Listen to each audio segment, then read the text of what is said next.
One of the biggest mistakes I see a lot of lifters make is chasing heavier weight too quickly. They add 10 pounds to the bar, crank out a few good reps, and then their form goes to absolute garbage. Doing reps with heavier weight but with bad form does not build the muscle you want the way you think it would. In this video, I'm going to explain why you should stick to higher rep ranges with good form to maximize muscle growth. Why does form matter more than lifting? Whenever I first started the gym, I was trying to catch up with my friends. My friends got me into the gym.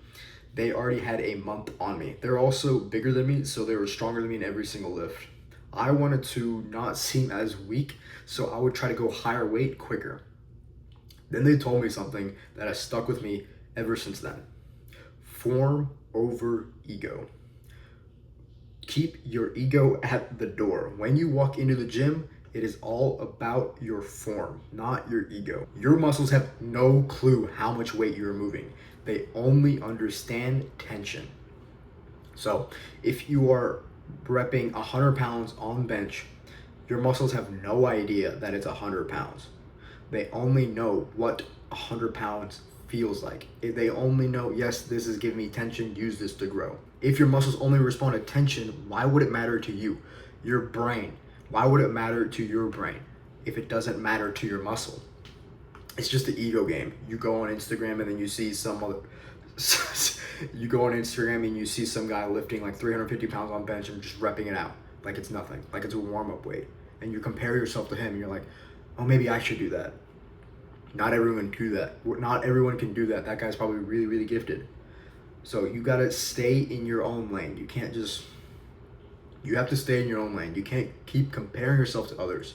Form over ego. Leave your ego at the door. Bad form is going to lead to less tension, which is going to lead to less growth, which I know you don't want. So like on bicep curls, it's really easy to do with bad form. Really easy to swing up the weight. Swinging up the weight, and then I see a lot of people swing up the weight and they just let it drop. They just let gravity drop the weight. I can visibly see their bicep just stop working and just dropping the weight. That is bad form. First, you swung up the weight. Second, you didn't even control the negative. That's bad. Also, you're gonna have an increased risk of injury. Trust me, you don't want to get injured. Bad form increases your risk of injury by a lot. There's a big problem with going too heavy. We are bodybuilders. Bodybuilders need higher volume. Going too heavy is going to lead you to less volume, which is going to lead you to less growth, which is probably not something you want.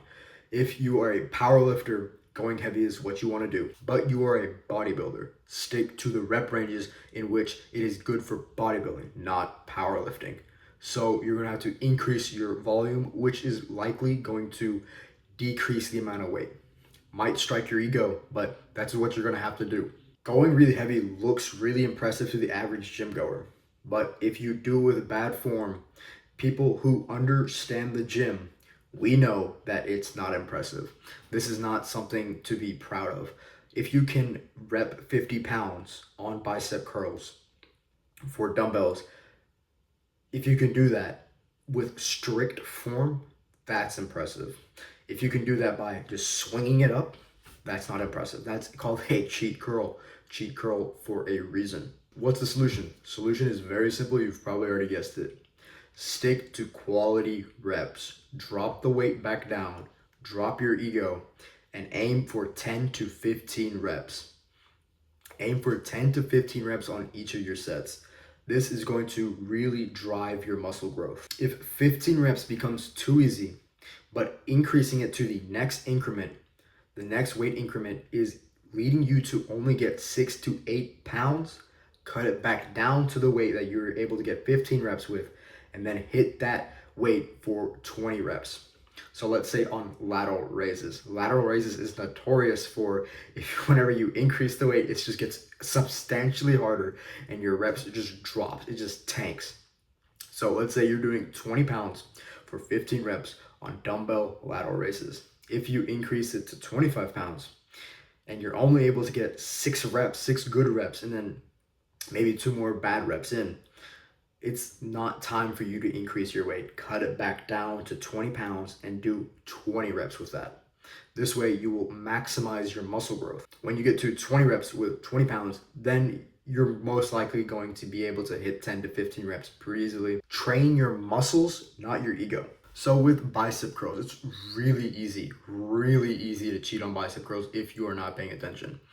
If you are doing 30 pounds on bicep curls and you're just curling it up and you're curling it up like this, like swinging your arm forward, that's called a cheat rep. Don't do that. Whenever you do a bicep curl, keep it as strict as possible. This is going to keep your progress the most linear.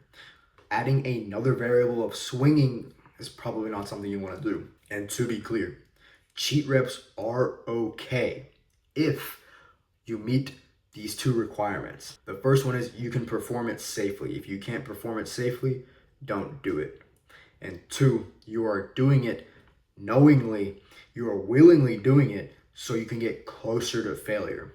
So on bicep curls, again, let's take bicep curls as an example again. Cheating on bicep curls is okay if you get to 10 reps with strict form, and then let's say you know you have a few more reps, so you try to crank more out, but you're not able to get full reps, but you're able to get 4 half reps, which are technically like cheat reps. That's fine. That is a-okay by me. In fact, I implore you to do that. I really want you to do that. Push yourself closer to failure. Pushing yourself closer to failure leads to more growth. So the next time you train, ask yourself, am I doing quality reps or am I ego lifting? Drop a comment on what muscle group you've been cheating on and what you're going to do to fix it. You know what to do. Get up and get after it.